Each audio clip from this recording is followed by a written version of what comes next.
who's online right now, but she's a bit under the weather and asked me to take over. And we also have Christine DeMarco, who is the co-chair from the West Orange WOSEPAC. My name is Alex Mizrahi. I am the co-owner and co-president of PASS, Parents Advocating for Special Service and Education. I have the privilege tonight, to be working together with the man who need no identification, because we've been talking way too much with everybody, and I'm sure I'm talking for a lot of parents. We are happy that you are in the lead of our district in times as the one that we're living, which is Dr. Scott Cascone, and we do have Christine Goherty Fitzgerald, who have been working very close during this pandemic, and kudos to all her hard work and everything that she has been putting towards the planification and the best way to serve the families with the kids with the special needs, as well as Don Ribeiro, who is a supervisor of special services. So we're gonna start. The first thing is we are recording, so we can also have available for all the families that doesn't have the opportunity to be connected on the day of today or tonight. If you don't feel comfortable with being your face on camera, please feel free to stop the video if you don't want them to be recorded. At the same time, if you have any question, please raise your hand. I will give you the chance to talk as you raise your hand. If you're not talking, there is definitely noise in at home. It's very difficult to keep it in a different way. Just make sure that you mute yourself, so we can be respectful to the others, to be able to hear properly. The other thing that I was gonna say, we're gonna start with a little update coming from Scott. Dr. Cascone. I'm Hispanic and I'm as old as he is, so I can call. He actually younger than me. I can call her Scott. And also from Christine, she's going to be giving us a little update, and then give us the floor to you parents. They are not there. You have a lot of questions, a lot of concerns, and right now the most important thing is to try to answer those, or at least to have an idea of what are those for them to consider. Maybe there are things that they will not be thinking about, things to work on it, and by you expressing it, you bring some ideas for them to know on things that they need to be looking into it. So just make sure, as I said, as you come in, to mute yourself if you're not talking. And thank you, and go ahead. It's your time, Scott. Okie doke. Well, thank you, Alex. I appreciate that. Appreciate the warm introduction, the opportunity to be here. Thank you to our staff and Skogerty's here tonight, and of course to our parents who are in attendance as well. I have appreciated, since I've come to West Orange, Alex, the you're a critical thinker, as are the other members of CPAC. You hold the district accountable when you feel is necessary, but by the same token, there's very much a collaborative nature to the way we work with one another, and I've greatly appreciated that. So thank you. I'd like to just wish everyone well for happy holidays, happy Hanukkah, Merry Christmas. Wish you all some measure of joy, and of course good health and safety during these unprecedented times in which we're living. And we certainly know that for some of our parents of special needs students, this last 8 or 9 months has been a tremendously trying and difficult time, and a time which has led to thoughts of concern and worry about your children, and whether they're making the appropriate progress, and when the dust settles on all this, where we will be. I can tell you that, and as communicated on Friday, after the new year, we are going to start bringing our students back in. and hopeful that with some momentum and maybe with some vaccines and warmer weather, that all this will be relatively distant memory, and we'll be able to get in more and more time. I think in the interim, and what I've been emphasizing and trying to emphasize to parents is, and of course this does not minimize the challenge that it represents sometimes in the home on a daily basis, but to remain focused on the long game, if you will. In other words, yes, right now at this point in time, it's almost kind of like the education. It's kind of an investment that at this point in time, the yield on the investment is not as high as we would hope it would be. But does that mean that yield will always be where it is right now? And I can say confidently, definitively, no. That where we are presently is certainly not where we were 9 months ago, and it definitely won't be where we will be when the dust settles on this. And what do I mean by that? What I mean by that is that looking at the education of your children along this pre-K through 12 continuum, and saying, as much as it is right about now, I would argue that it's more about when your children arrive at that long game, that end game of their graduation from the West Orange Public Schools.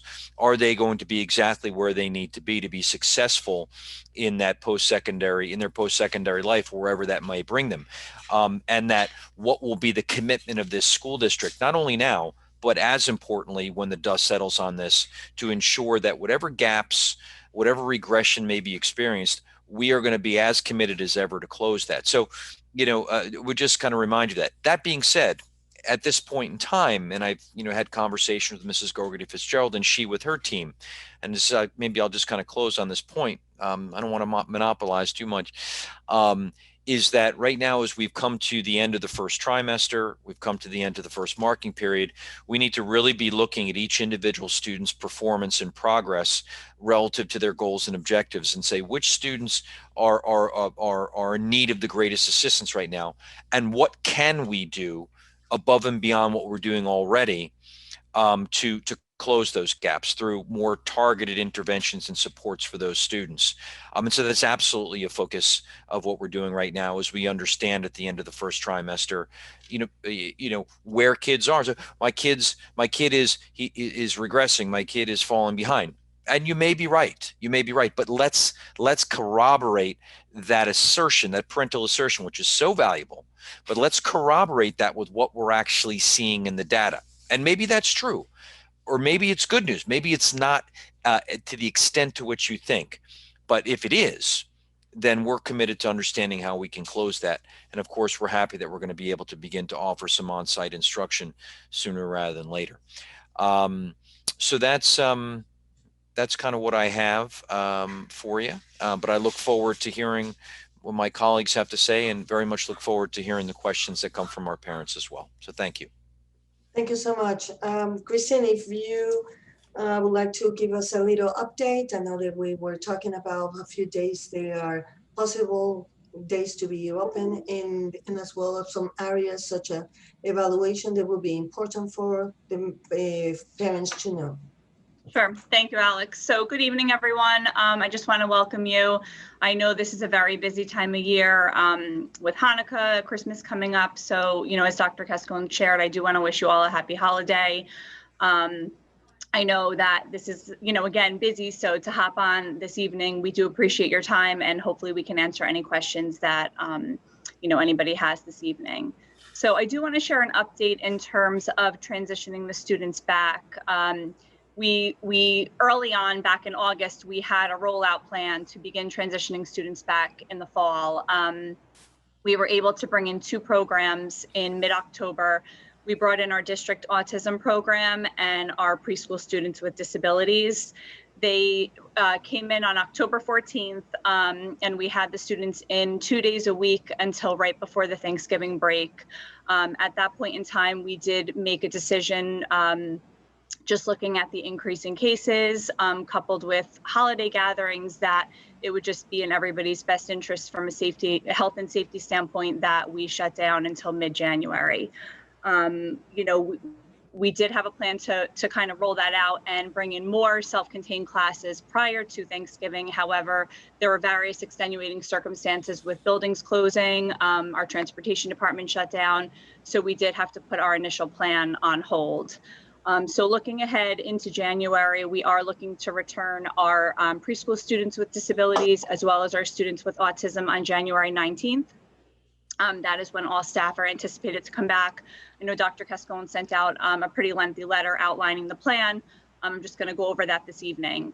Looking ahead to the following week, which is the week of January 25th, we're looking to bring in our remaining self-contained programs. So our district intellectual disabilities classes, our 18 to 21 program, our behavioral disabilities class, as well as our elementary LLD classes. Our remaining programs in terms of our resource pull-out replacement students and the LLD at the secondary level will follow the grade level schedule that has been outlined in Dr. Cascone's email. In terms of child study team evaluations, we did resume in-person evaluations back in September, and we have continued that throughout. So it's one-to-one testing. The evaluator will typically reach out to the parent. We have an evaluation protocol in place from a PPE standpoint, distancing. So that's typically reviewed with the parent prior to them coming in for the evaluation. The students are transported by the parent. We only allow the student in for preschool. We allow one parent to accompany the student, and that's again just to kind of minimize the number of individuals in a room and really create a safe evaluation environment for the students. Related services, you know, I think back to the community town hall that we had back in August, and I remember Dr. Cascone asking me, what are the things that keep you up at night? And I would say that related services is one of them. And that's because scheduling in a typical year for speech, you know, OT, PT is a beast for the related service providers to kind of work and make sure that we're not pulling students out of their core academic classes. You know, now with the transition back in person, it's going to become even more tricky because we have students who are going to be coming in. So they have to figure out, okay, which students are coming in with what cohort. And then also look at students on their caseload who are remaining virtual and how are those groups going to align, taking into account, you know, trying to minimize students being pulled from core academic classes. So, you know, speaking completely in a transparent manner, you know, I'm just asking for parents to be, you know, patient with us as we navigate that transition because we will have to make scheduling changes and it will take some time for the related services to fall into place. So that is a focus, but it is also a concern, and that's one of the things that I would say definitely keeps me up at night. Just, you know, what is that going to look like when we come back? Because it's a lot of, you know, kind of fitting puzzle pieces in place, looking at who's going to remain virtual, who will be in person, and making that work. In terms of our out-of-district students, the schools have been wonderful in terms of communicating with us. There have been a number that have shifted to remote, I would say, right before Thanksgiving, and then similar to us about mid-November, there were a few that did more shorter term closures with the understanding that they would be revisiting it. So we're working, you know, in conjunction with the out-of-district schools and our transportation department, because making those changes, sometimes we find out like a day before that a school has to shut down, you know, informing the parents, transportation, et cetera. So that's kind of where we are in terms of looking ahead to transitioning back to the hybrid model. With the hybrid model, students will be coming in cohorts. We'll be looking at the numbers and reevaluating those to see if, you know, there's the possibility of we can increase the number of days for certain classes that may have lower numbers of students, but we are still looking to transition the students back in a cohort model to start. Well, thank you. No that was problem. a mouthful. Now, Dawn, definitely I would like to hear you. And more likely, what about if you explain a little in regards of the update for the 18 to 21 program? Sure. Hi, good evening, everyone. And again, thank you so much for, for joining this evening. And, as was wished before, I wish you all a happy holiday season. So as Kristen had shared, the 18 through 21 program will be part of the transition back January 25th, in addition to the other self-contained programs within the district. Jody Goldstein and Anthony Perconti, the one of the case managers and transition coordinator at the high school and teacher within the 18 through 21 program, have been working pretty much since the summer in, outlining program activities and, pre-vocational activities for students within the 18 through 21 program, as our typical traditional pre-vocational program that we would have students participate in is not a possibility at this, point in time, which, includes students receiving that pre-vocational support within community-based settings. So Ms. Goldstein and Mr. Proconti have been working within the district, within different departments within the district to look for those pre-vocational activities for the students. So once the students do transition back to the high school, they will be, we've worked within the program, looked at the number of total students, the students that up to this point parents have indicated will remain full virtual, and students will return within 2 cohorts when they are present in school. The 18 through 21 program typically is a maximum of about 25 to 27 students. So certainly if we were to have all of the students return, that would not be possible for one group. So we did look at, developing 2 cohorts, and then again, looking at those students that would remain virtual. Students will continue to participate in career awareness and career exploration activities and classes with Mr. Proconti, in which they will continue to learn problem solving, conflict resolution skills, work on interest inventories, budgeting skills, resume building, etc. Students will also work on, participate in working on life skills activities, organization, etc., as well as participate in vocational activities within the school building environment. So I'll share a couple of the areas that Ms. Goldstein and Mr. Proconti have looked into. Actually, Ms. Gogarty Fitzgerald and I have also been involved in the discussions, with the district department. So one of the activities will be supporting the food services department. Currently students, parents are receiving and picking up, lunch and breakfast bags. When students do return in person, the process that had been discussed would be that students at the high school would choose their, particular lunch in the beginning of the day, and then they would be able to bring those bagged lunch and breakfast home for the next day. So the 18 through 21 program, partnering up with Maggio's, our food services department, to have students assisting with food prep, the prepping of the lunches, as well as distribution of those throughout the time that the students are in the building. Also, Ms. Goldstein and Mr. Proconti are working on a horticulture pre-vocational,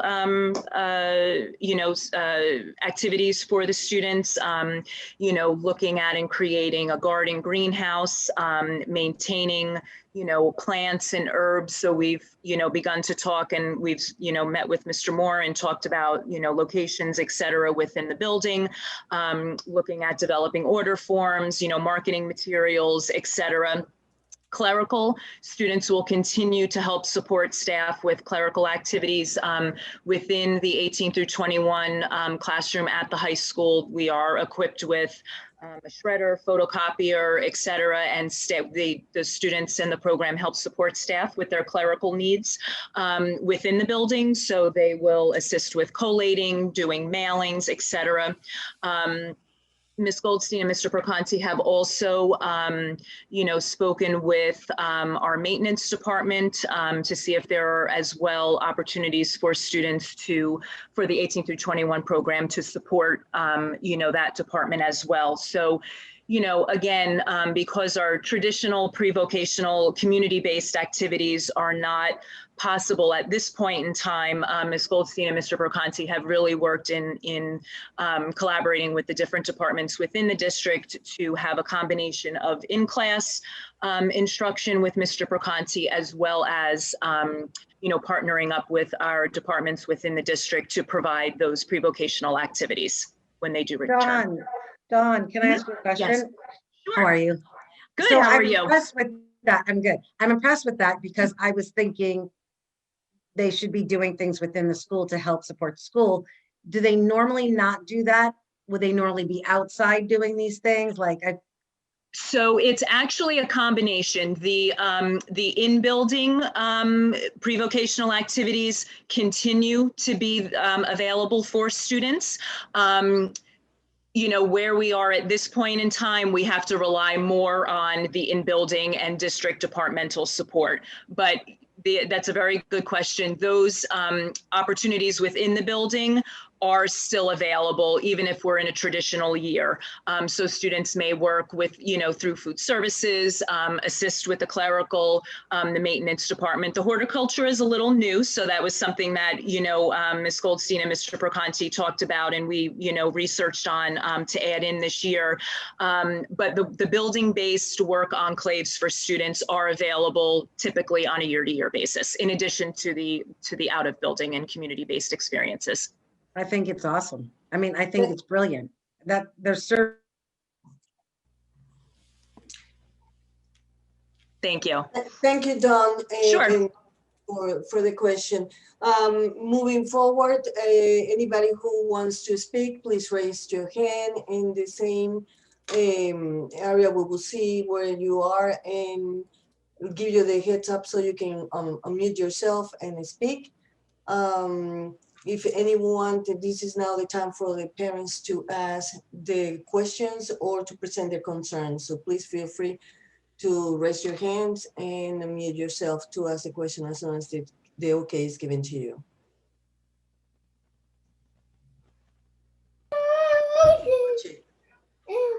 I know I can raise my hand like virtually, but I don't know how to do that. So I'm just going to raise it physically. That's okay. That's what you can. Okay. I have a couple of questions. The first thing I want to say, which I've said to Dr. Cascone in some emails, is I can't imagine the logistical nightmares that you and Kristen and anyone in the administration has had to deal with over the past 10 months. I can't. Like I try to, and then my brain explodes, and I so like for real. So thank you for your dedication. And like, as soon as you came on, Dr. Cascone, I saw your headphones and I was like, those must be like bolted to your ears at this point because you're answering these calls. So I mean, for real, thank you. And all the respect in the world to all of you. A couple of questions. One, Dr. Cascone, you mentioned that we will be making up the gaps in what has been lost, let's say, for special needs kids specifically. I want to know how and what the plan is for that. So specifically, for those that don't know, for the room, we have a 5-year-old. He has significant developmental delays. He has not been diagnosed autistic to this point, although we had an autism test scheduled for literally the end of March last year. We had to cancel it because the world shut down. And we have not been able to get one since. So we feel like he's kind of in this strange sort of no man's land a little bit, right? He progressed enough beyond where he was at Betty Madalena to get out of the ABA class. But we don't feel like the class he's in, we feel like the class he's in is way too advanced for him, at least what we've seen virtually. So we definitely feel like we feel like this past semester has been useless for him, frankly. We feel like he hasn't gotten anything out of it at all. So if there are plans to sort of make that up in some way, I'd like to know that. My second question, which is in the same vein, is what was the decision that was made to split the special needs kids into autistic kids and kids with developmental disabilities? Because I know the kids with autistic diagnoses went back to school, whereas kids with other various vague developmental disabilities did not, which was a major pain point for us. So I want to know why and how that decision was made, and why it's still the case going forward. Sure. Thank you, by the way, for some levity. Hey, we have to do it, right? Yeah. I mean, nowadays. As well as your questions, Mr. Ray. So I'm going to answer the second one first. And then I'll circle back to the first question, and I'll answer that from kind of more of a global level, and then might defer to Mrs. Gogarty Fitzgerald to talk a little bit about testing, evaluations and things of that nature, and kind of how the department's been addressing obviously scheduled evaluations which may not have been able to have been completed last spring. So as far as the timeline, there were a few things that were driving the timeline for after the new year. The first one was that we were keeping our buildings largely closed to all staff and students until 2 weeks after the close of the holiday breaks, which was that 19th. The autistic classes having already been in, and as such their staff already having been acquainted to operating within that environment as well as the hybrid environment, they don't need any additional onboarding. They're just coming back and resuming what they were doing prior to the break. They were really the only instructional group, the only core of teachers that were actually in delivering on-site instruction consistently before the closures. All other teachers are, in some cases, are coming in for the first time or getting into their classrooms for the first time and are negotiating and kind of navigating that dynamic of delivering hybrid instruction. And as such, we wanted to give all teachers an opportunity to get acclimated, retrained, and ready to go before they were receiving students. And so we've built in that 4-day cushion. Monday, Martin Luther King Day, is a day that the district was closed anyway. And so give them those 4 days for them to get their feet under them, to get trained, to get comfortable with the technology in the classroom, and then start fresh for all students on the 25th. And then all the remaining special ed students are starting on the 25th. So that was kind of the practical logistic reason for staggering that. We didn't want to bring teachers into the district their first day back in and then have students back in on that same day as well. I suppose theoretically we could consider only having a couple of days of onboarding and seeing how things are going in that first couple of days back, but that was essentially the rationale behind it. Okay. Yeah, that makes sense. Can I follow up with why the decision to split autistic children different from others with other sort of more vague developmental disabilities? Yeah, I mean, I think, and I'll take a first swing at this, and then I'll ask maybe ask Mrs. Gogarty Fitzgerald to answer it from a little bit more of a kind of an expert perspective. I think it was based upon initially it was based upon the really kind of the more significant difficulties that we were seeing both on the staff and the student side in terms of the virtual platform being an effective mechanism to teach those students. But I also do think that Ms. Gogarty Fitzgerald kind of alluded to it at the beginning of the meeting, which was that that originally we had a staggered plan to start bringing in other self-contained populations, which sort of got derailed when we postponed the full hybrid on November 9th. So it was kind of the initial decision to start with autistic was really a pedagogical decision, and then it kind of became more of a logistic one as we kind of shut down the hybrid before it even started. And then ultimately we shut the autistic down as well once we saw that a lot of our out-of-district schools were closing as well. So I don't know, Mrs. Gogarty Fitzgerald, did you want to add anything to that in terms of the rationale? Sure. So in terms of, the decision, it really wasn't one program versus another program. When we outlined the initial plan, we identified like a rollout so we can bring in small groups at a time and kind of monitor it. We started with our preschool and autism because they have a higher student to staff ratio. So we were bringing in more students and more adults at that given point in time. So our initial rollout was that October 12th, we would have those two programs. October 26th, we're going to be our intellectual disabilities, behavioral disabilities, LLD, and our 18 to 21 program. Between that initial start date we ended up pushing the initial date from the 12th to the 14th. The 26th was pushed off because we had our transportation department shut down. And then it got too close to when we were bringing in all students on November 9th. So we said, okay, everybody's coming back on the 9th. And then that date was pushed off. So that was kind of what had occurred. So our initial plan was to actually bring the students in. And just to kind of go back to your question about, assessing students and I'll use the word compensatory education, but more so kind of looking at the students when they come back to see what are the areas of deficit, for lack of better words. Did the student regress? Did they make minimal progress? And I think it's important. It's not a general, I can't give like a general answer. It's really a one size fits all, because some students may have regressed in one area and require added support in that particular area versus multiple areas. So it's going to be a case-by-case basis. Mrs. Ribeiro and I are working with the case managers to try to identify students of concern. And sometimes those concerns aren't solely academic. We have students that have mental health concerns, students who are, attendance is an issue, in which case they're not available to receive the virtual instruction, and really looking to target those concerns on an individual level. So that'll be something that we look at, as we're bringing the students in, to see what additional supports we could put in place, what other services may be needed to meet the needs of the students. Did I answer your question, Chuck? Are you okay with it? I think so, yeah. I have one more question. So I'm the one teaching, basically. I've never seen anyone observe the class.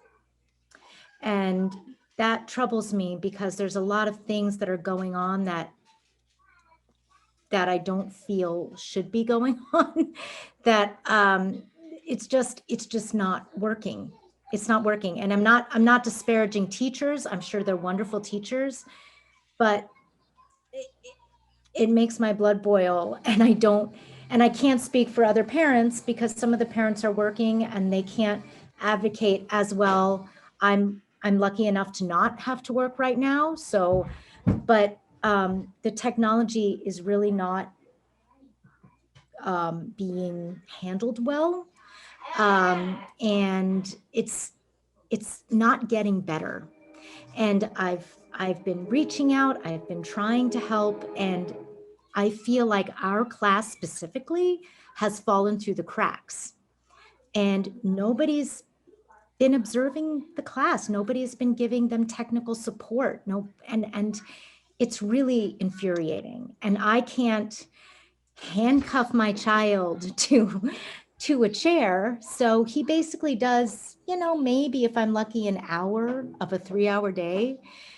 And then now it's longer. It's like torture. So I don't know what else to do, but I can't do this much longer. And that's all I have to say. No, thank you for sharing that. Yeah, thank you.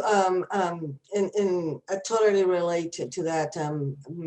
Beside my work as a PASS, I work for Perform Care, and that's what I see all day long. And the parents are, it's not about, pandemic fatigue. It's about, this is it.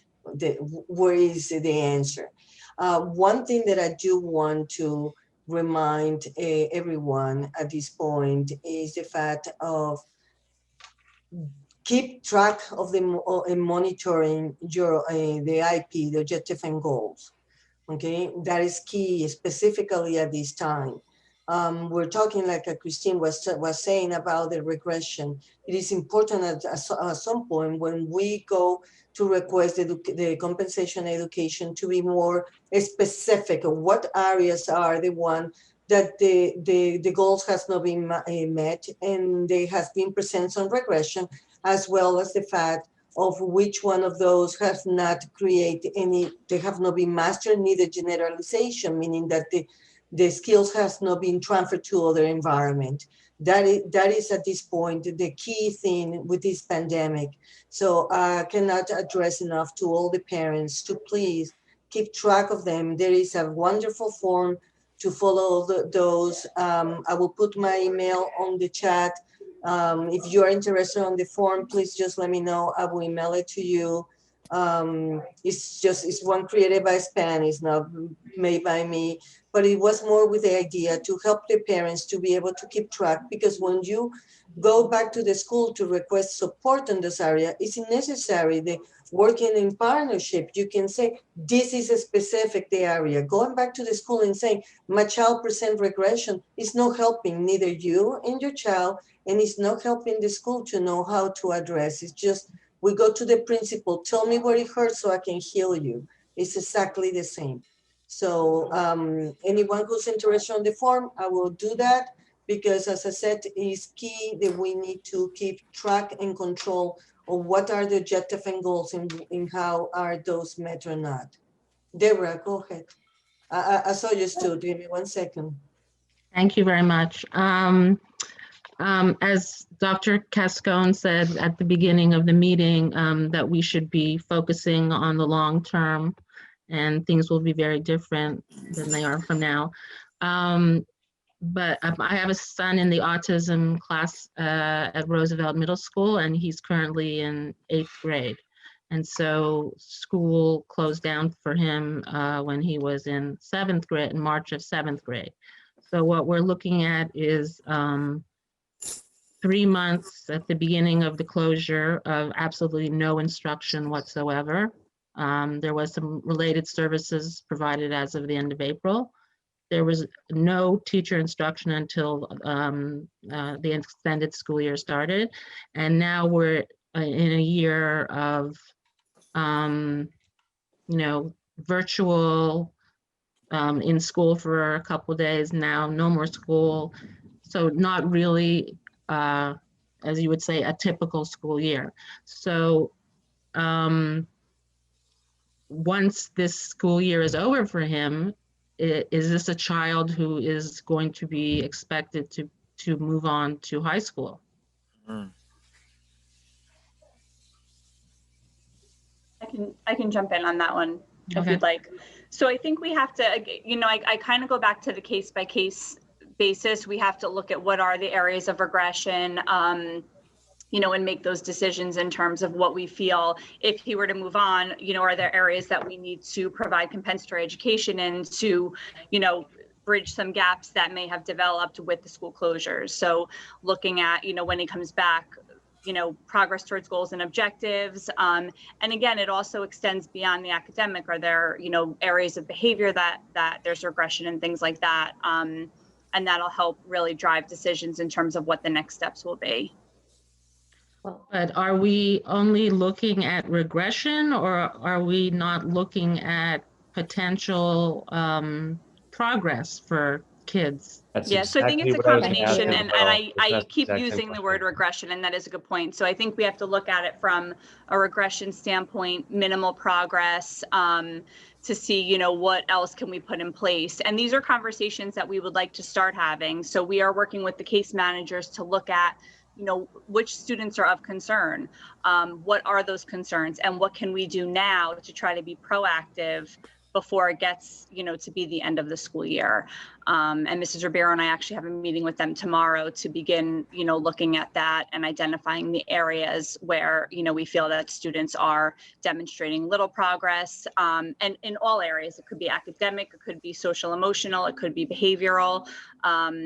And again, as I shared before, some students' attendance is an area of concern where they're not logging in and, missing the academic instruction that is available to them, which is impacting them as well. And I'm sorry to keep going on, but of course you understand that when they're not logging on, they are in fact, someone is trying to log them on, someone is trying to help them, but an autistic child needs one-on-one aid and may not have that.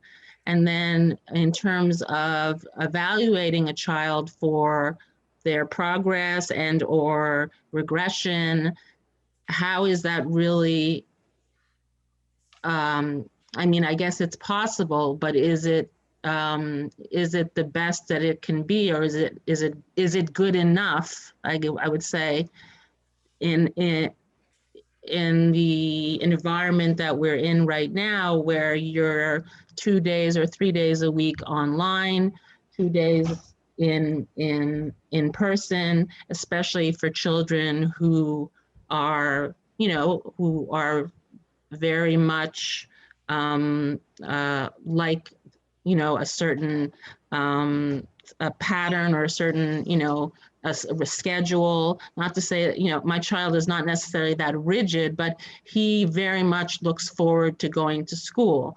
And of course the socialization aspect of it as well. So when you're doing your evaluation and checking to see if there's been progress, if there's been regression, if they're kind of, okay, they're where they were before, is it, is that what, I don't know what the word for it, but is that really going to give you the real picture in terms of like how things are now? Are we going to get an accurate picture of where our children are in the environment that we're in right now? Sure. So I think, I want to clarify the word, I guess, evaluation as well. It doesn't necessarily mean that we're going to sit and assess the student. We could look at, work samples, the instruction that's taking place on a daily basis, teacher input, parent input, case management observations to kind of look to see what those areas are. So it doesn't necessarily have to solely be, we're bringing a student in to assess them. It's the people that are working with them on a daily basis that could speak to how that student is progressing, what are the areas of concern, and, making informed decisions based on that. And also, like you were talking, and I know it's very frustrating, but remember, just the fact is that what we're looking is what are the areas that they are not progressing, what are the areas they have no master.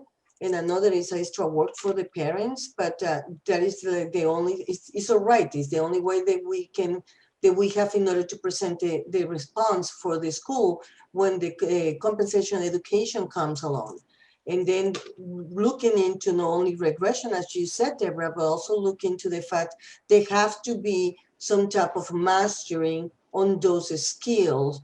And when that happens, you need to remember that it won't be real or happen until there is generalization, which means that those skills can be transferred from every single and different environment that the child is put on place.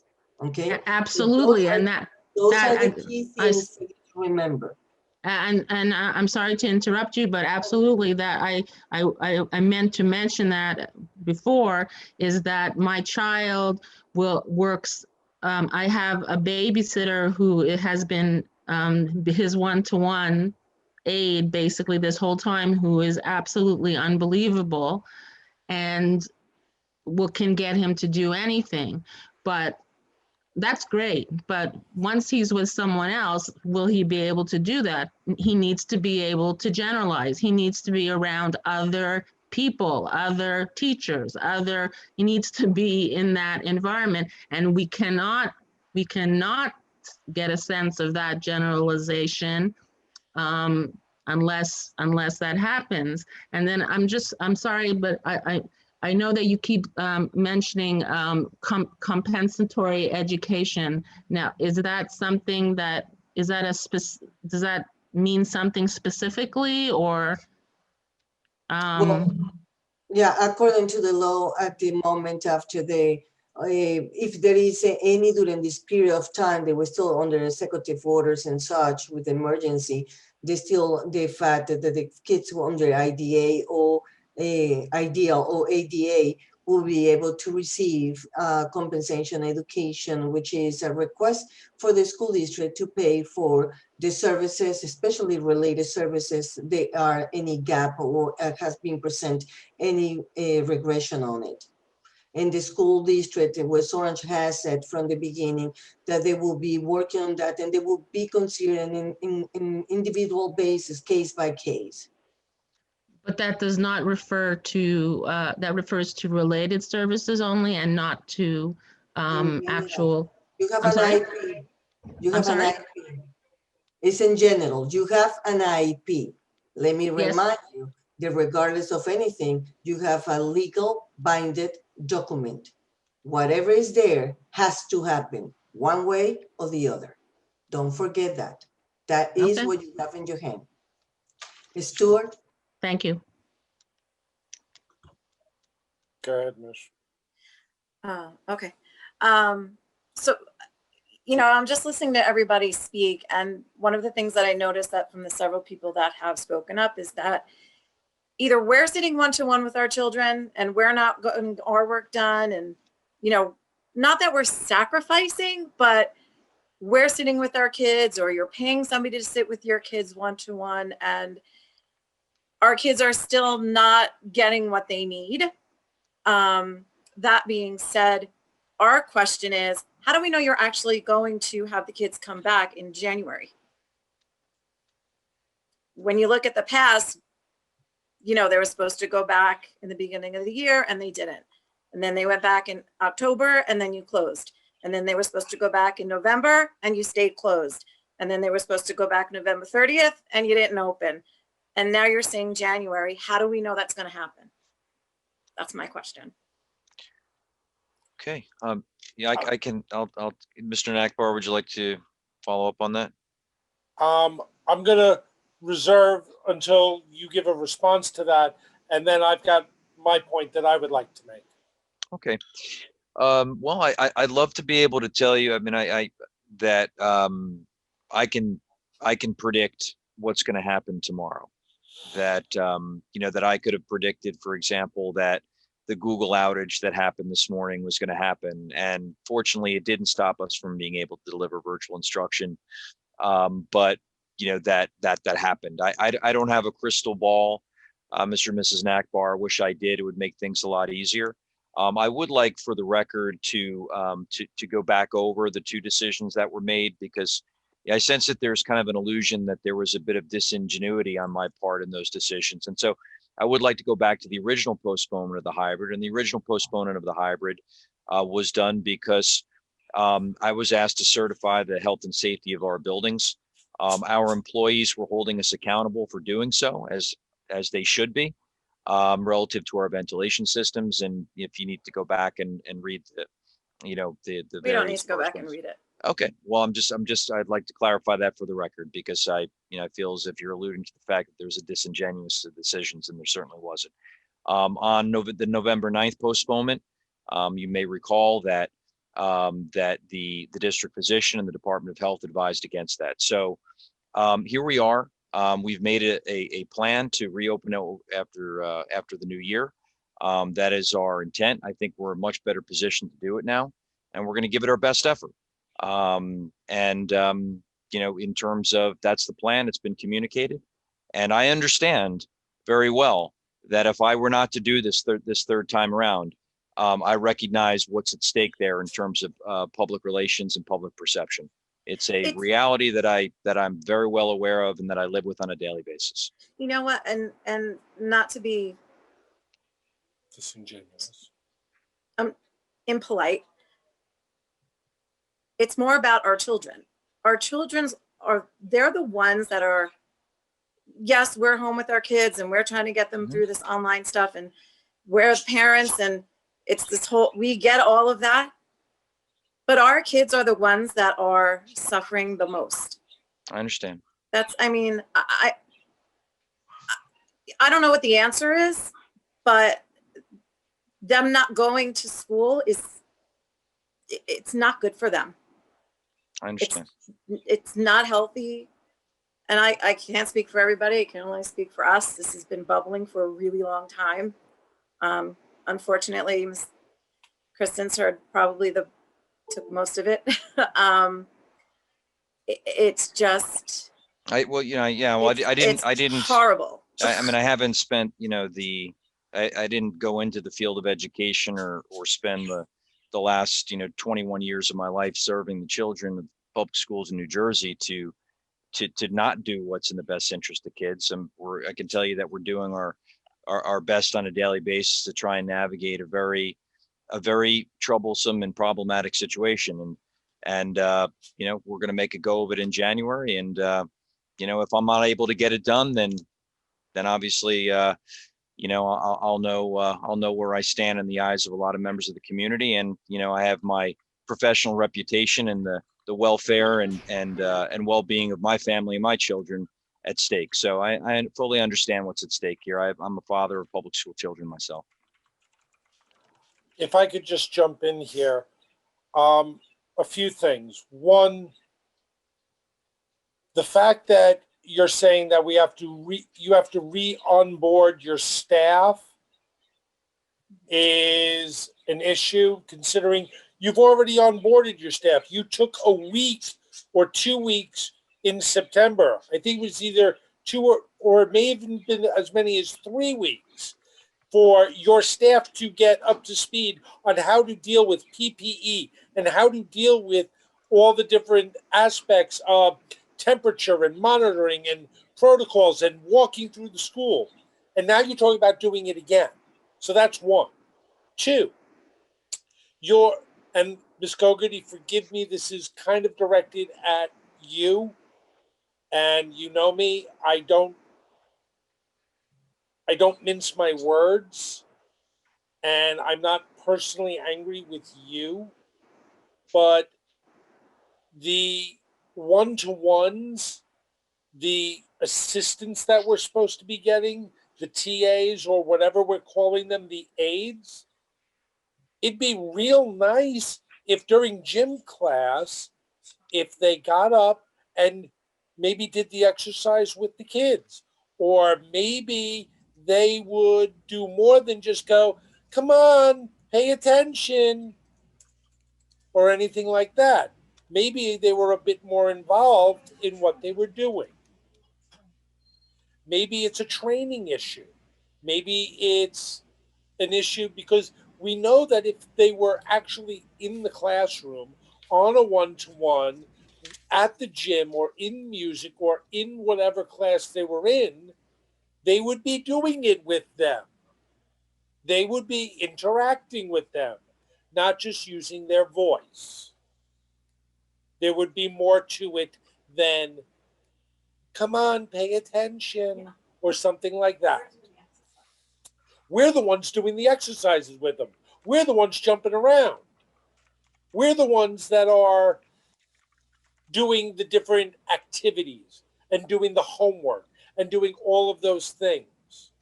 And I'm not saying that the education that, and I will say my teacher's name out loud, Miss Dominica, she is trying her darndest, and she really is. And I give her a lot of credit. And, you know, I give it a lot of credit.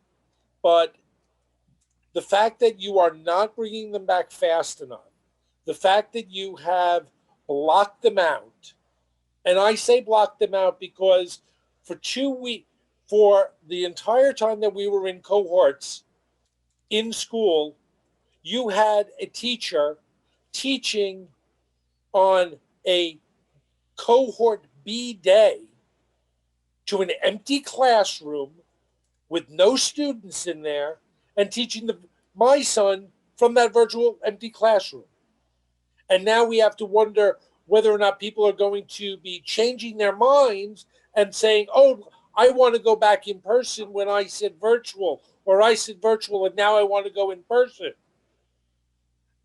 There's got to be a finite, definitive date, and that way you people can plan what is going to go on and not be first planning it when we get back into school on January 19th.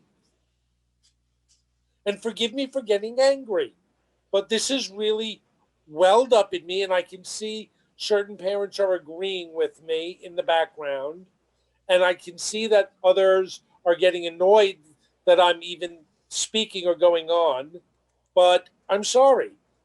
As a parent, let alone a special education attorney, I am really getting to the point of where enough is enough for these children. And my child, in my personal view, especially, but for the RIAs, for all the different children.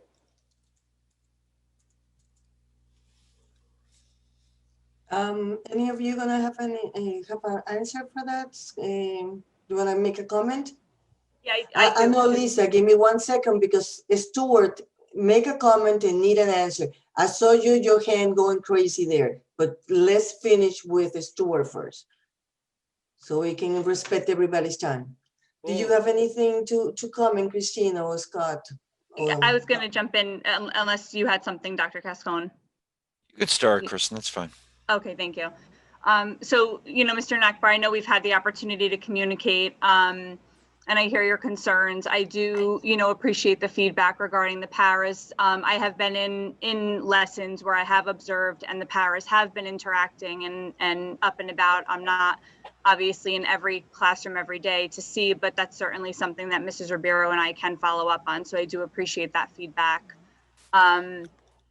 Just in terms of the decision to close again, it was not an easy one by any means. We were just seeing a lot of cases pop up where we were closing buildings. Just the state level number of cases were increasing. There were concerns with the holidays and people possibly gathering. So our ultimate goal is to bring the students in. I more than anybody would love to have them come in. We recognize that in-person instruction is optimal, especially for our students with disabilities.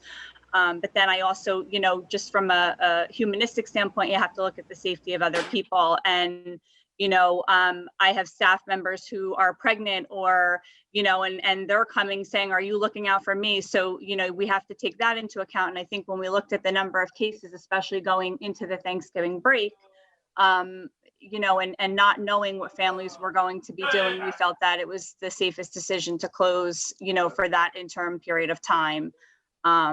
So I do just want to share that, but I hear your concerns. Noting, everything people are sharing so we can go back to the table and look at these, and ultimately go from there.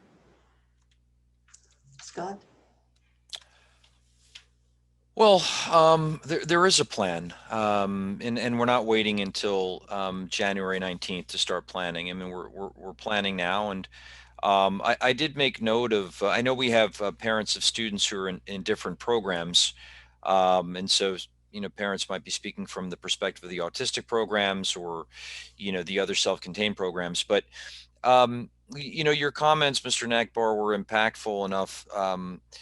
That I think it may be worth, revisiting, revisiting the timeline, particularly for some of the self-contained populations. I'm not making any promises, but other than that, I will circle back with Mrs. Gogarty and see if we can expedite, perhaps the coming in of our other self-contained populations as well.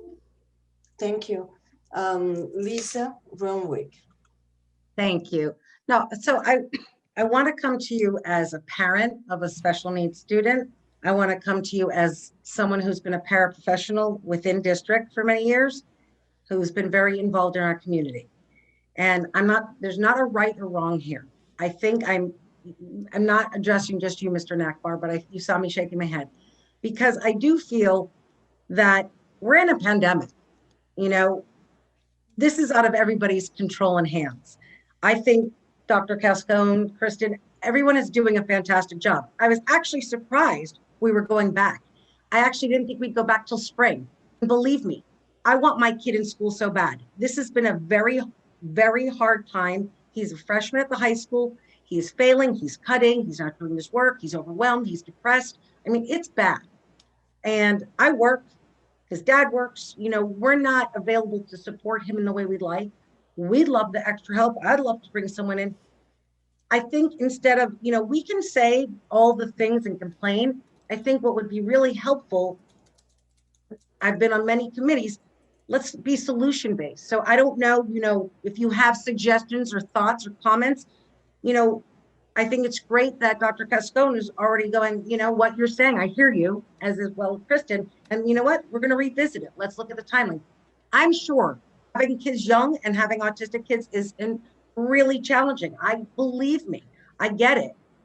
But I think we have to cut some slack here because this is a state, you know, a national pandemic. We can't blame the schools, and we want our kids to be safe. I have a child who actually is compromised, you know, health-wise, but I know he needs to be in school.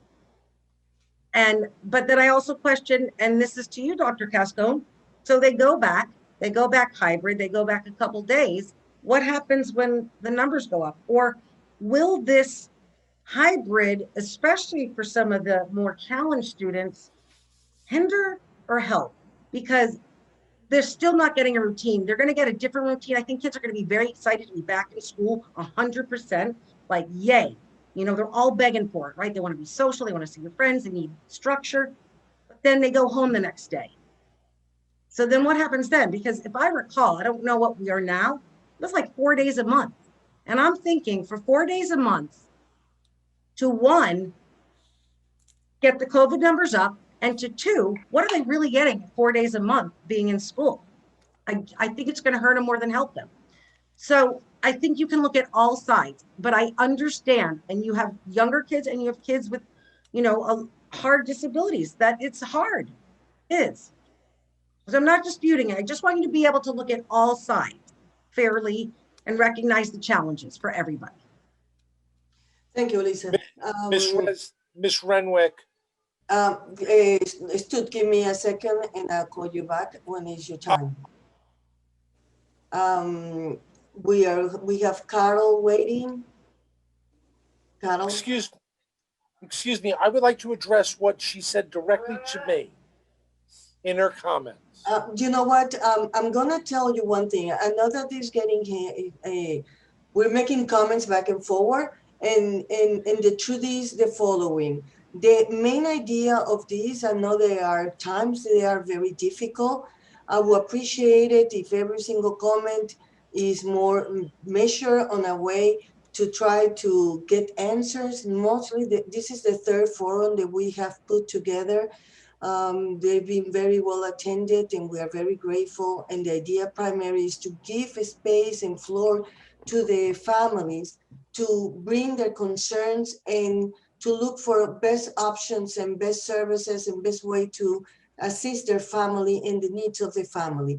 This is not to be in disagreement when one person A said and person B said, because then we're gonna be just here back and forward, and I don't think they would be productive. I understand that the situation is not the best. I apologize for any comments they has made. They may accept it, Lisa, or may upset Stuart, and we're gonna pass it to let Carol, who is waiting to speak, and have a more likely a question or concern. Thank you. Sorry, Carol. Please? Go ahead. Am I muted? Okay. Caroline Holland, I have 2 kids with IEPs. One is a senior, one is an 8th grader. For medical issues, learning challenges, and mental health issues. This is impossible. It's impossible for all of us. It's impossible for Dr. Cascone. It's impossible for Ms. Gogarty Fitzgerald. It's impossible for the parents. I would like to see a plan that remembers that the I in IEP is for individual, that Stuart, your child, probably does need to be back in school and probably needs to be back in school more than 4 days a month. Carol, we're gonna be addressing, please, primary what is here. Okay. This is not about your child. I mean, you're gonna be talking about your child and the needs of your child, but this is not about addressing other parents in the Okay, I can talk in general then. Parents of children in the autistic classrooms, the self-contained classrooms, the kids who need more like one-on-one support, they need to be in school as much as possible when it's safe. There are also kids who can't be in school. They're medically challenged, their mental health concerns and anxiety over getting sick, over getting their parents sick. They go to school, they're not going to learn a thing because they're going to spend the entire time worried about getting sick. My biggest concern is that if we try to go hybrid, it's going to dilute the virtual learning for the people that it's kind of working for. It's not really working because an 8th grader does not want to listen to his mom about get in your room and do your homework. It's not developmentally necessarily appropriate for me to be the one all day long that he's got to, deal with. But we also have to remember that we all have different needs and all of our kids have different needs. And I don't know how in the world the administration, my head would explode if I tried. But I am really, really concerned the gen ed kids, the AP kids, the mainstreamed kids, that when they go back to school, when they go back hybrid, there's going to be such a focus on in-person that the kids who are virtual may get left behind. And remember, all of our kids are going to be virtual a majority of the time, except for possibly some of the self-contained rooms. So that was my biggest concern. I don't want people in our community to die. And frankly, that could happen if we are not careful and judicious. Thank you. Thank you. Did you feel free if you have any comment? If not, you don't have to make a comment. And do you want to say something? Yeah, No, well, One at a time. I think that the goal is that once we're in and we've had an ability to kind of get into a little bit of a rhythm, I'm optimistic that we may very well be able to expand upon the number of days, and certainly for certain populations. But Caroline, your thought about this movement into hybrid and how there may be some disruption, some transition issues in terms of making that transition into the hybrid model, because that is going to be a very different instructional modality for teachers versus what they're doing now, and being a new methodology, they're obviously not going to be as good at it in day one as they are now in week 11 of virtual instruction, which is, was part and parcel of the rationale for giving them some time to be in their classrooms and getting accustomed to operating within that hybrid model in terms of that. Yes, we've onboarded them and they're accustomed to thermal screening and PPE and things of that nature, but the methodology of hybrid teaching is very different. So our thought was any additional preparation we could give for them to have them be as comfortable and adept as possible with that, when they actually are using it with kids in the classroom, the better. But there certainly will be a transitional period there between the virtual and the hybrid, no question about it.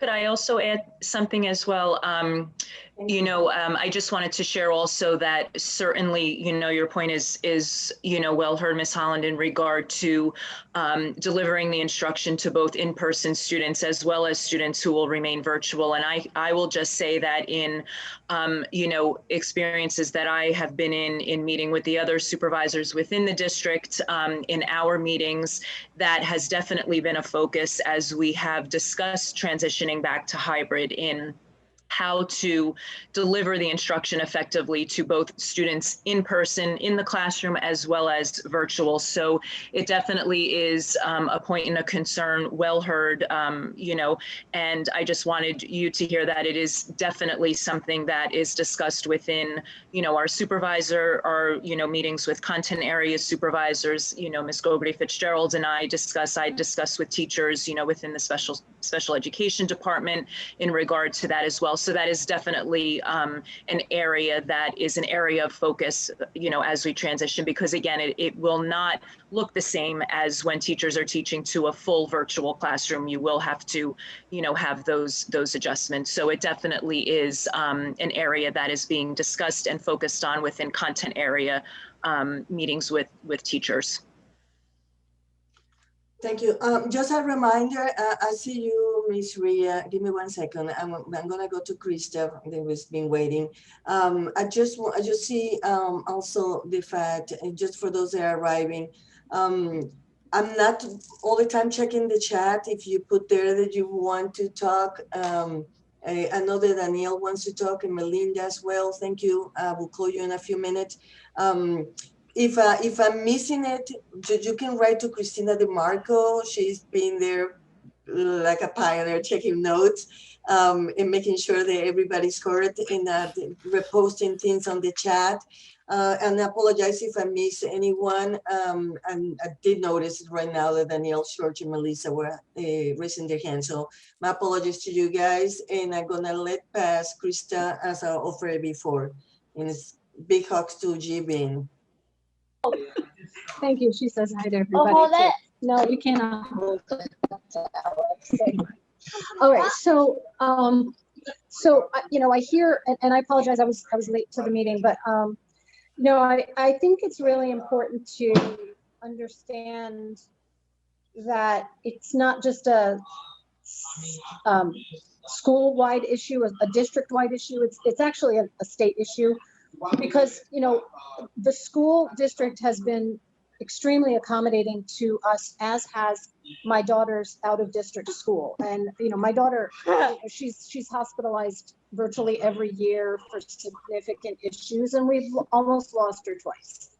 So the immunology piece cannot be or should not be not thought about, right? I mean, it's when you are sitting there watching your daughter die, that can be a very scary thing. And you know, unless you've been through it, you can't truly understand. So when there's any sort of risk of anything like that happening, then we're going to be, you know, all in arms for the sake of our daughter. And now that being said, our mental health is a significant issue as well. And you know, as a sufferer of depression and PTSD as a result of having my daughter, who's throwing up right now. Sorry, she's on camera. Sorry about that. With having PTSD and depression, I speak from that perspective that it's unbearable. And I know the district has no intention of causing that disruption in our family, right? It's far more of an issue with the state not providing the proper the requirements needed in the IEP. You know, we had our IEP meeting, and I said, you know, should this happen again, we cannot survive. We cannot do this with our child. And I'd rather her not get an education than struggle with what we're struggling with right now. And I think, you know, and they basically said, well, we cannot put it in the IEP because there is no procedure in place for the IEP from a state level. And so that to me is a far greater concern than what we're talking about on the district level. And I from my perspective only, the district has been nothing but supportive and helpful with my daughter and her significant needs. So I just wanted to say that it's more than that. Thanks. Thank you.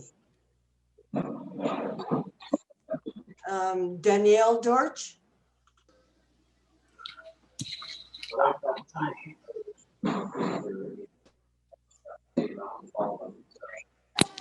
Yes. Hi.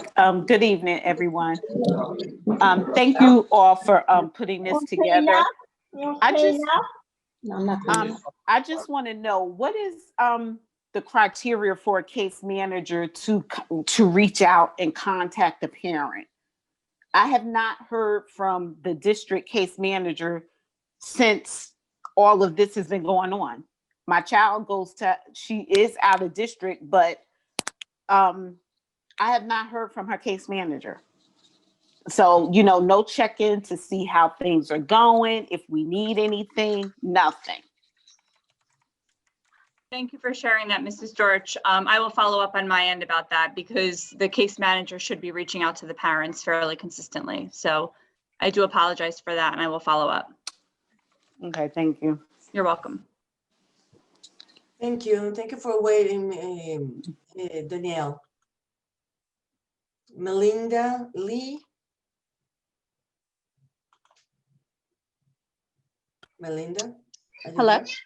Okay, I am. I'm sorry. My child started that's okay. You wanna come reaching back? for me. Yes, I'll go. I'll pass and then I'll come back. Thank you so much. Okay, thank you. I have, okay. I don't have anyone right now, and I'm gonna go back to Miss Ria. Go ahead. Sorry that make you wait. There you go. Oh, no, that's fine. I already had a turn. It's my second turn. Okay, so solutions. All right.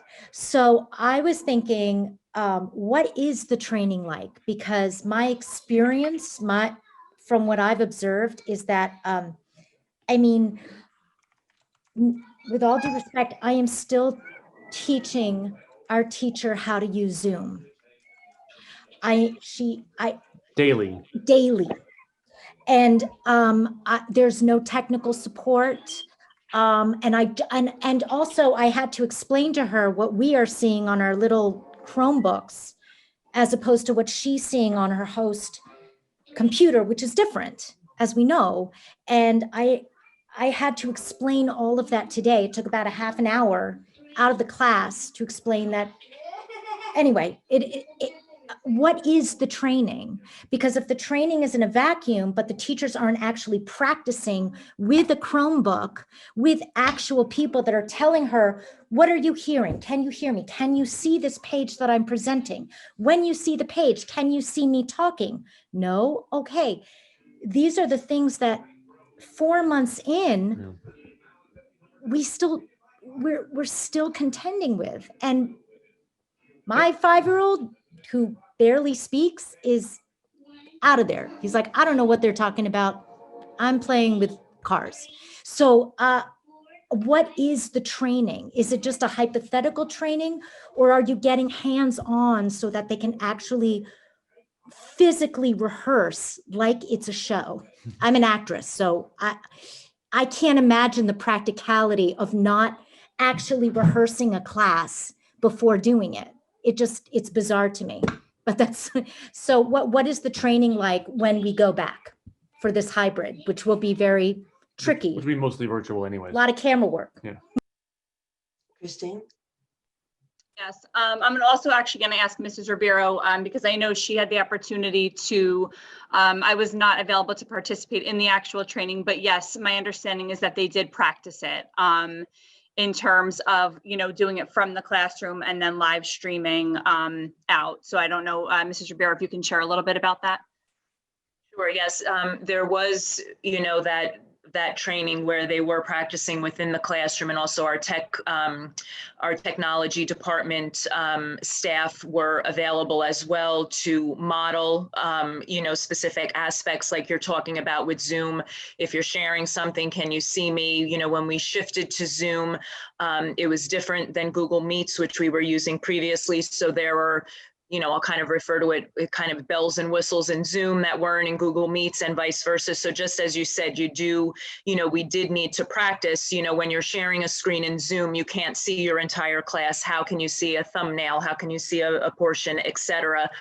So that training was done, and actually supervisors were involved in this training as well, so that we were able to see what the teachers were experiencing so that we could help support them. So certainly that, that training did occur and practice, with the model itself. I'm definitely hearing, your areas of concern, just as Ms. Gogarty Fitzgerald shared earlier. I am taking notes as well, so we can certainly, follow up. You are sharing some, just some concerns with the technology component of the particular classroom that your child is in. So, we can definitely follow up and just maybe see if there's some support that may be needed, in that particular area. So we do appreciate you sharing that.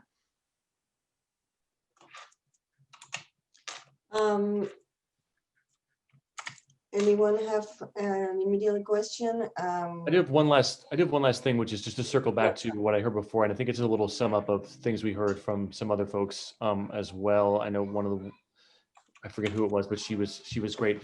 The question about regression versus potential is seriously concerning to me. I think it's very difficult. Oh, Deborah, it was you. She just rejoined. I think it's incredibly difficult to prove a negative, right? Like, I don't know what my son's potential would have been had this year not happened. And I don't blame the district for lots of things, but when it comes to the end of the year, my specific question is, when it comes to the end of the year and it's time to point to that IEP or point to this form that you are saying, Alex, you know, two things. How do we prove that things that didn't happen? And also, what are our options? Because honestly, at this point right now, I want him to repeat kindergarten, like right now. If you gave me the choice today, I'd send him right back because he's gotten exactly 0 out of this year. And I'm not, you know, yes, there's lots of other things going on, but nothing. And I do see his potential stopping.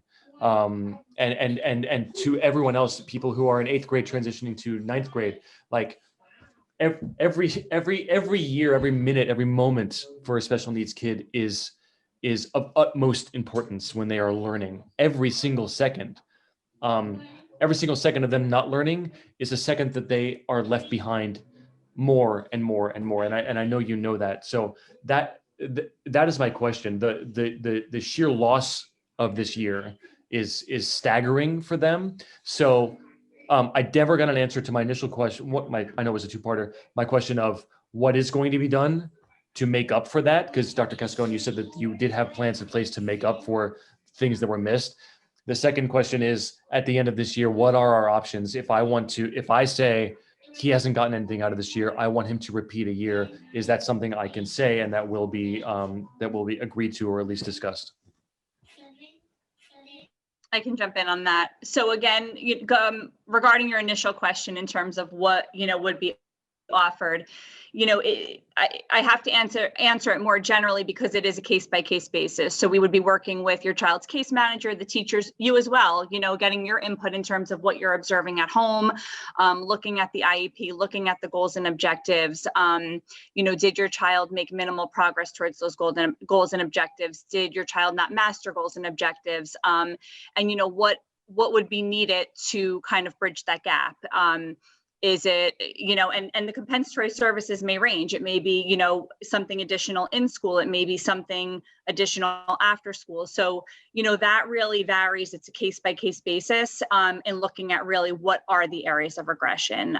Or again, and I want to go back and I keep using the word regression, but regression and or minimal progress.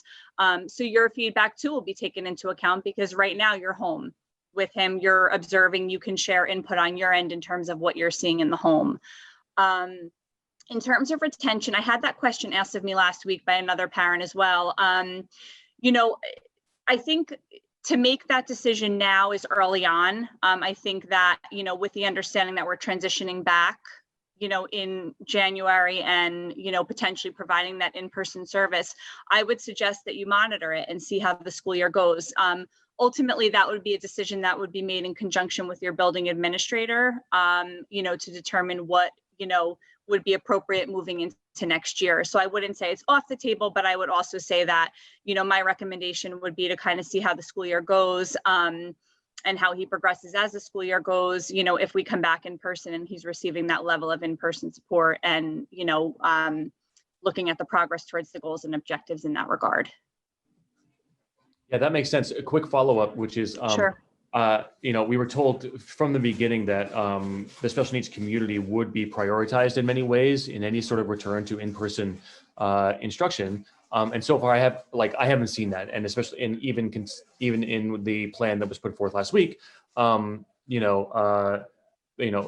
my son specifically is then going back to kindergarten with all the other kids, but it's not just that, they're going back to the exact same cadence, right? So is there any sort of thought or plan, and I know as you said, Dr. Cascone, that you would look back into this based on what Stuart had said, is there any sort of plan to have any non-special needs kids remain in this, what is 4 days a month instruction, but in any attempt to ramp up the special needs community at a slightly faster, more clip, if they would desire, if they choose. Yeah. I completely get that everyone has a different threshold. I respect literally everyone's views on this. If people would choose to, get back in school more often? Would that be an option specifically for the special needs community? Thank you. Dr. Cascone, do you want to answer in that regards?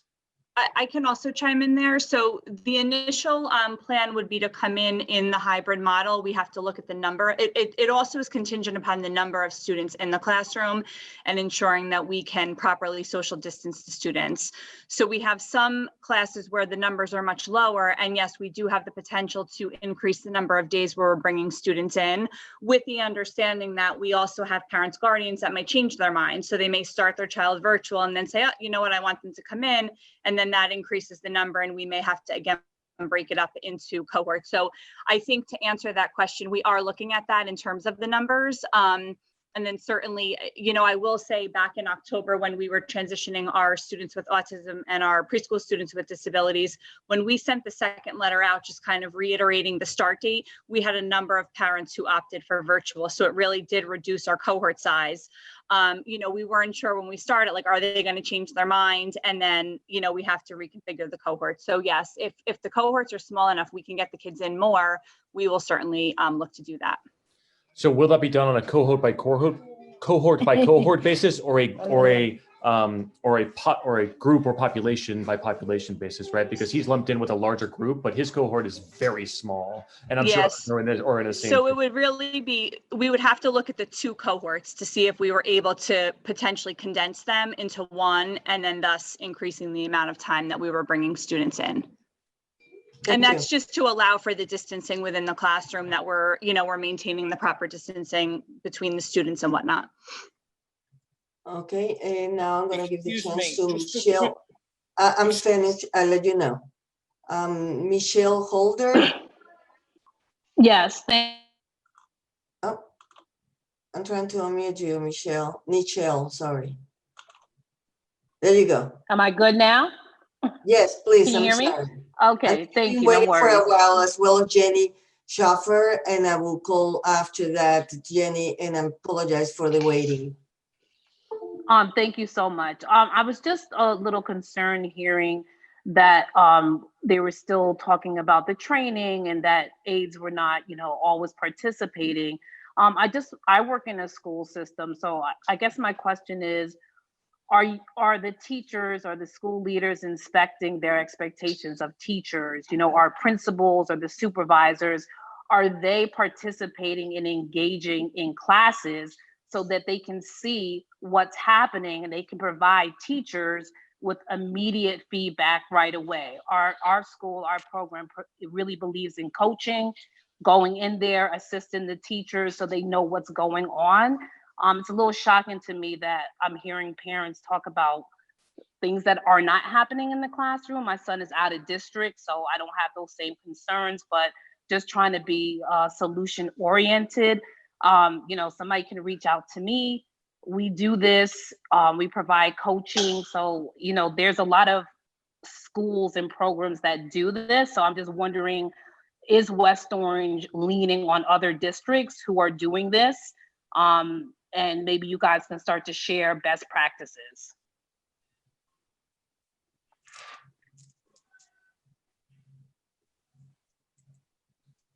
I can jump in there. Hello? Yeah, that's okay. Yeah. Okay. So I think that a good amount of thought and preparation and training went into preparing our staff for doing something very new.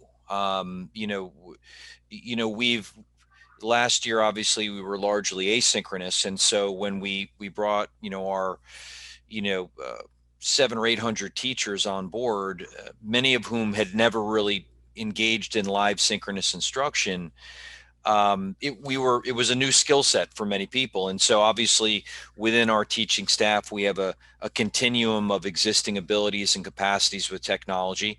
And so, yes, there are probably inconsistencies in terms of ability and capacity that exist from teacher to teacher. We've made it our expectations, fairly clear from the standpoint of the idea of engagement, the idea of small learning communities within the classroom, breaking kids up into small, meeting rooms and breakout rooms.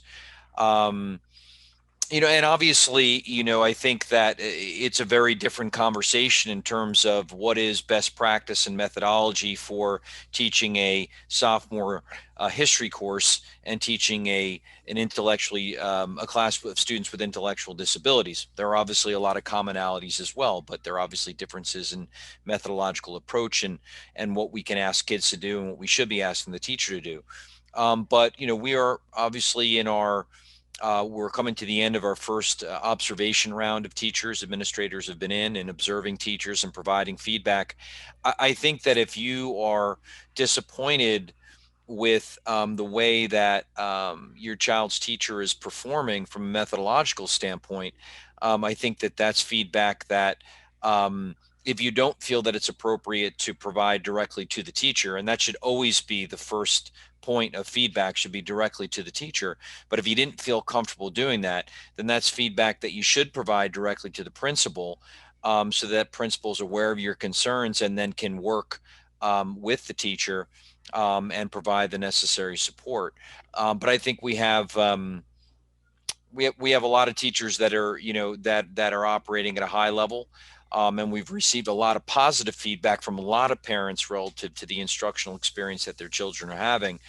Obviously, there are differences from teacher to teacher, but you should absolutely feel comfortable providing that feedback to the principal or the department supervisor so that we can address it and perhaps give that teacher additional supports. Yeah, my kid's out of district. I was just trying to think about, I work for all kids. That's, what I do. I get it. So I was just trying to be more, just making aware that you have to continue to go in and support teachers, right? For sure. That has to be constantly done. And, I think there needs to be a conversation where districts are sharing best practices. I mean, I would like to hear, yes, what, can you reach out, Michelle? I mean, I work in a large district that the majority of our students are special needs. I'm not hearing where you're reaching out to talk to other people. Maybe you are, but I didn't hear that in your response. Yeah, no, and I'll turn that over to Mrs. Gordy Fitzgerald. She's more on the department level and can speak to that. I'll be honest with you. It's we are in, I think, organizationally, on the school level and on the individual level, the environment in which we're operating from the standpoint of what people are managing on a daily basis and the fact that it's constantly changing and it's always new, and the fact that we're not in person and can't learn together in person as adult professionals either, just lends itself to a very challenging environment in which to learn, in which to pause and have time to actually learn and engage with people is a challenge. But I hear your point, and I would ask Mrs. Gogarty Fitzgerald if she had any thoughts on that as well. But it's a good point, Ms. Holder. No, I do agree. I would second that. I think that's, one thing I can say that I would certainly consider is reaching out to districts. I have reached out to some of the local directors just to kind of see how they're managing the virtual, but just in terms of the coaching and sharing ideas and best practices, that would certainly be useful. So I do appreciate that suggestion. Thank you. Sorry for the waiting. Jenny Schaffer? Hi. Hi, sorry for the waiting. That's okay. I have a couple of thoughts here, and I don't know how organized they are, but one thing that somebody mentioned previously was talking about transition years, and I have a sixth grader at Edison. I also have a second grader at Gregory, and my sixth grader has an IEP, and he struggled immensely, since March. And I will say that we are, getting support. Definitely, I am a squeaky wheel. I'm constantly emailing on a not quite a daily basis, but a lot. It's exhausting. There is support at Edison, but what I'm concerned about this transition year, I think even in meetings over the Board of Ed meeting I was listening into about counseling, I felt like sixth grade was a little bit glossed over. And our sixth graders went from being in a school for 5 years where they knew everybody to being lumped together. You know, Roosevelt and Liberty, at least they were together in Edison, right? So they knew each other. And now we've got this population, this particular year of students that are extraordinarily, and anecdotally, what I'm hearing from friends whose kids may or may not be special needs kids, are completely, you know, very disengaged. And one of the things I'm concerned about, number one, my son has an IEP, but he's gen ed. And I'm wondering how kids who are in gen ed with IEPs are being factored into a consideration to go back to school. I'm also seeing, fortunately, again, like I said, there's a lot of really great teaching going on for my son, excuse me, my sixth grader. We've had a few issues and an ongoing issue with one teacher where I get the sense that they're just, and again, my son is gen ed, there doesn't seem to be understanding of how an IEP works and what those supports entail. I'm also seeing that big discrepancy between looking at his IEP as it was written pre-pandemic, and you know, he has ADHD is one of his main struggles, and I also feel like kids with ADHD kind of get lost. They have immense struggles with focus and immense depression and other comorbid diagnoses that go along with it. And, you know, I'm seeing things where, you know, he misses, you know, and it ties into executive functioning issues, which is a big part of sixth grade and a big struggle with kids with ADHD, coupled with a big struggle on a virtual platform. And I'm sure that's a problem with a lot of our kids, whatever their diagnosis is. But I don't see a whole lot of understanding. I shouldn't say that. There's understanding from some teachers, but there just doesn't seem to be a lot of strategies and support to get these kids to understand, how do I sort through my email? How do I even get myself to a point of being engaged so that I can go through, you know, have the energy and the focus to go through my email, read my teacher's feedbacks, see my grades, you know, and learn from that, because that's where they learn. And if they're not reading those things, and if they won't be open to doing it with a parent, how do we get them to see what they need to work on, where they need to improve, or the successes they've had? I've had situations where my son has missed counseling sessions because of executive functioning. He's not, you know, we're both trying to figure it out. There's holidays in the midst. We've mixed, some schedules have changed. But the case manager is telling me, you know, I asked, can we have a follow-up? Can we have a reminder, you know, the day before? And the response was that, well, Zoom won't send out a reminder. And I thought, okay. So there was an update made to the automated invitation in the calendar, but for a child who struggles with executive functioning, I'm sorry, I felt like, you know, this is a kid with mental health concerns. I'll call, you know, the day before. Or if you've missed the meeting, a text to mom saying, hey, he missed the meeting. She's often sending me an email and my son an email, you're not in the meeting. He's not looking at his email. I'm, you know, either engaged with my other child or work. I'm not always on that email. So those are, I think, the main things I'm concerned about. Oh, and the last thing, which, you know, ties into screens and focus. We've fought with focus and screen distraction on the platform since March. And we finally came together as a team in October and came up with the agreement that YouTube was a distraction for my son and he cannot control it. And we all agreed as a team that we should block it. So we attempted, I was told to go through Verizon. That was ineffective. My husband was spent hours on the phone with Verizon. It was not something that's feasible for our family. My husband went on his own. We are fortunate that we have a private laptop. He basically went in internally. I can't even explain it. I would have to have him explain it. He set up 2 separate accounts on the PC and went in and did software limitations so that my son couldn't access Minecraft, so he couldn't access YouTube. And I've got his teachers are working with us on this, but he now has we have to use a password to log him in. He has 2 separate accounts. His focus, his grades in one class in particular have gone up in 2 weeks using this. But this is something that's not available to anybody who's on a Chromebook. So the only way that we found a solution was using our private laptop. And I'm grateful that we were able to do it. And I am hearing from his teachers, the feedback is tremendous in just 2 weeks. But we're fortunate that we have that laptop. What about all the kids who don't? So I don't see a solution from the district, a real viable solution. And I see even with kids who are not special needs kids having these same problems. What are we doing to help them engage successfully on this platform? I think that's it.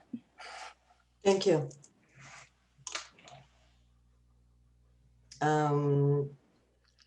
Go. Thank you, Ms. Schaefer. I know I just wanted to thank her for sharing the concerns. I noted, just particularly in the areas of executive functioning and, working through some strategies for students. So I made a note to circle back on that. Thank you. Then another Melinda is waiting. Was 2 words left. Okay, go Melinda. Melinda? Yes, hello. Okay, go ahead. Sorry about that. Thank you for organizing this meeting, and I apologize for I was late as well. So I do see that there is support. I know it's very hard to tailor for every individual child and to be able to address the concerns and the difficulties. My child is not an IEP student or does not have an IEP and doesn't have any, I guess, recognized or acknowledged disabilities.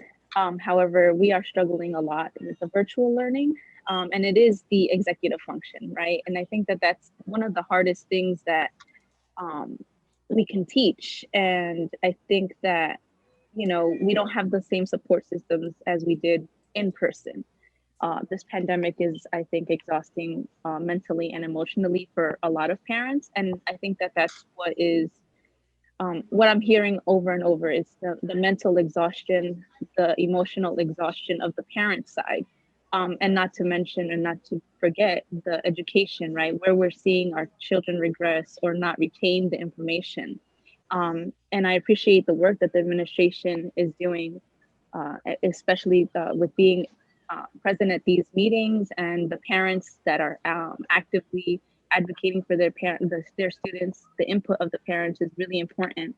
And I just want to ask of both the administration and the parents to think in an unorthodox way. So this pandemic is really forcing us all to be creative and to see how we can tailor education to the individual child. We have the flexibility, I think, and I know the logistics are, for a district of our size, the logistics are always a concern and it's always the difficult part, right? Those are the hurdles that we need to do, or to get over. But I think that with just being creative in how we're approaching and how we're addressing the needs of the students is something that just seeing the ideas. I know Dr. Cascone had mentioned at a couple of meetings before that we wanted to do events outside where I think some people are more comfortable with outdoor versus indoor events, or just social, because I know I hear it mentioned often is, what is 4 days a week going to do? Are they really going to learn indoors with just the 4 days a week? 4 days a month. And I think that they need that for the socialization aspect, right? I think it could be sort of that reward, you've done all of this work and now you get to go to your school this one day in this week. And I think that we can focus more on the mental, emotional aspect of learning that they're missing with the virtual aspect. And whether that's indoors or outdoors, if people are comfortable. I know that there's been concerns with safety, with having so many children outdoors. I just think that I want to hear more from parents and from the administration and how we can get those things accomplished. We need to think of, we have restrictions, with the safety protocols and things like that. So what are we allowed to do? What can we implement that we haven't implemented? And just try to figure out what is it that we haven't really tried yet that is maybe somebody has a thought or an idea. And I think that that's why it's so important for these conversations and the parents to be involved, and not just the special needs students or the children on the spectrum, but in general. What are they seeing? What are parents seeing? We often, thank you. I'm sorry. Have a good night. Thank you. And I know Christine wanted to address a little that part. I do, before Christine goes, and I need to, after let the chance to Stuart his back, I do need to let them know that the plan is to close around 8:30. We understand the staff need to, go and take their time and have a family time. And we appreciated their time. So let's just wait to hear the answer of Christine. I don't know if Scott feel like he have to answer any of that. And then we pass to Stuart. Oh, sorry. I think I see Mr. Nakbar's question. Dr. Cascone, I'm just going to confirm this. The question is the district going to ask all the parents how they want their child educated virtual in person again? I don't believe we're sending out another survey. I think we're working off the last survey that was sent out. So unless a parent informs us that they've changed their mind, we're basing it on the last survey that was used prior to November 9th. Okay, thank you. Okay, and there was one other question, Mrs. Evans, will the classrooms have air filters to recondition the air? Yeah, the classrooms are equipped with air purification units to filter the air and purify the air.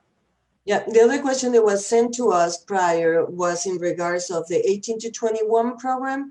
And the question was, what is going to happen with the vocational piece for those that are currently on the 21-year-old, they are 21 years, and they are missing the whole year of their vocational and part of the plan with the 18 plan. They were asking if there will be a chance to extend the 18 to 21 program, which of course we understand that by law, the extension doesn't work that way. But I wanted to bring it to your attention and see if you have any answer in that regards about how it's going to be addressed those they are currently in this year turning 21 to be able to do the piece of this year they have not been able to. I don't know if Don wants to talk about it or Christine. Yeah, I could jump. Oh, did you want to start, Kristen? I could follow up. Sure. Yeah, sure.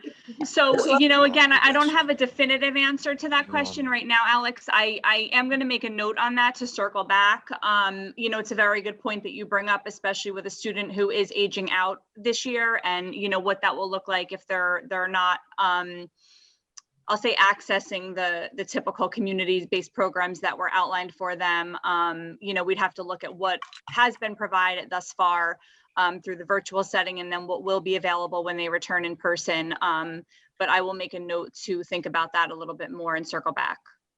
Sure. No, I was just going to reiterate that as well. Certainly with the anticipated return in January, we do have those pre-vocational opportunities that will be available as we move forward. And then I was also going to add certainly as well, we would want to look at the student specific goals and objectives and see, the areas that they are progressing in, any areas that, they may still need to make progress. And again, on, a case by case basis, certainly with those students who are aging out and turning 21 by the end of this school year, looking at those specific areas and focusing on those as well.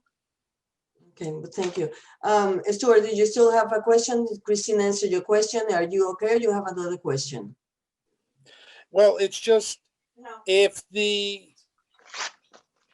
if we know how the parents are wanting the children educated, and we know who's coming back and who's being staying virtual, shouldn't we know exactly how many people are ready to jump back in before January 19th?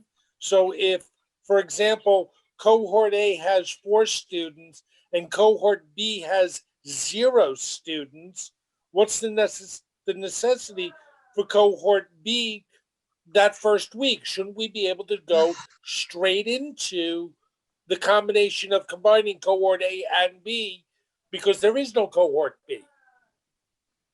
Yes, but we it will. sounded like what was No, said we will have that was, information. We'll be able to look at that. So you guys gonna be going circle back to him and reply about how the plan's going to be, right? Yeah, no, well, we're looking at the cohort numbers. So if we're able to bring the students in more based on lower numbers, we will do that. Okay. There was one other question in the chat, and then I think we can conclude. Mrs. Russell asked, will we even have the staff to return in January?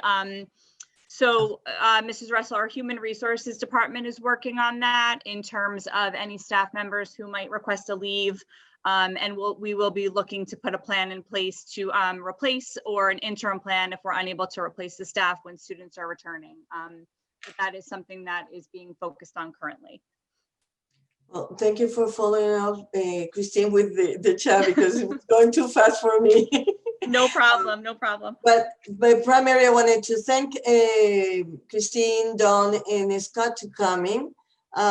Before I let you guys know, I wanted to make sure, especially for some of the family, they are not aware, and they may be beneficial for them to receive service at home, that they still have the possibility to go through Perform Care to get some services established at home. I think that will be more likely something that will be helpful for Chuck, Rhea, and wife. If you guys need some information, please reach out to me. I will try to guide you on where to call and when to how to do it, in order for you to be able to be benefited by the services that the state will put together at home. Thank you again for everybody for coming and bringing your concerns and your questions. I'm sorry the time is getting close, and they have to Christine have to go primary, and I know that Scott and Don more likely want to go back to their family, just like you guys, and been all day working and assisting your kids. And I know that it's not easy. My kids are at home and they won't be going back to school due to my health condition. I'm happy that they are okay with it. Has not been easy. So as much as is my personal choice due to my health, I totally understand how you guys are and how you feel in that regards. And kudos to each one of you for still being, a trooper, because at the end, that's what parents do, be a trooper. Thank you. I hope that you guys enjoy the rest of your Hanukkah.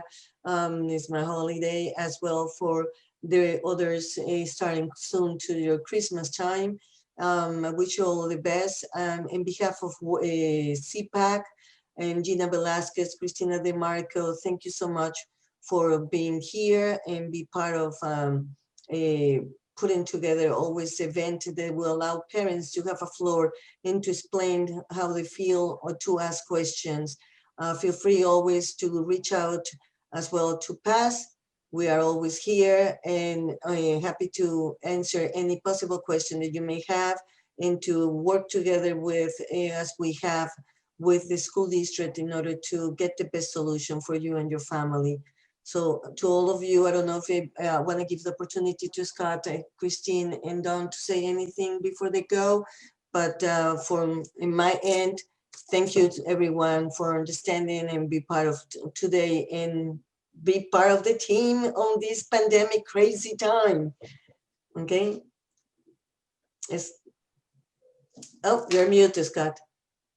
Thank you, everyone. It was important for me to hear each and every word of what you had to say. Some good concrete suggestions which we can use, in other cases just just feelings, emotions, perspectives, all of which, you know, have an impact and help keep us motivated and do our best. So thank you. Appreciate it. Yes. And thank you, Alex, for hosting this evening. Thank you, Gina. I know that you're feeling a little under the weather, so hope you feel better. Thanks, Chris. And I just also want to thank, we have a teacher, Mrs. DeMarco, and a para, Miss Eminamu, who joined us this evening, both of whom did welcome students back in October. So we're very appreciative of their efforts. So, you know, I just want to thank them as well for joining us. Yes. Thank you. Yes. Everyone. Have a great Thank night. you so much, everyone. Have a good night, everyone. Take care, everyone. Good night, everyone. Happy holidays.